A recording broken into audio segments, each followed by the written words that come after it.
తొందరలోనే శాసనసభలో hatred speech మీద కూడా చట్టాన్ని తెస్తాం.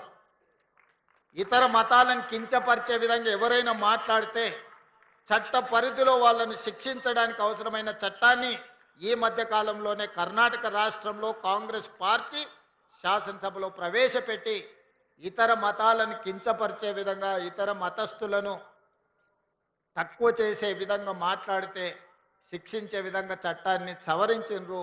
తొందరలోనే తెలంగాణ రాష్ట్రంలో కూడా బడ్జెట్ సమావేశాలలో ఆ చట్టాన్ని తీసుకొచ్చి అన్ని మతాలకు సమానమైన హక్కును అధికారాన్ని వాళ్ళ యొక్క మతాన్ని వాళ్ళు ఆచరించే స్వేచ్ఛను తెలంగాణ రాష్ట్ర ప్రభుత్వం అందిస్తుంది అని చెప్పి నేను ఈ సందర్భంగా తెలియజేస్తున్నాను.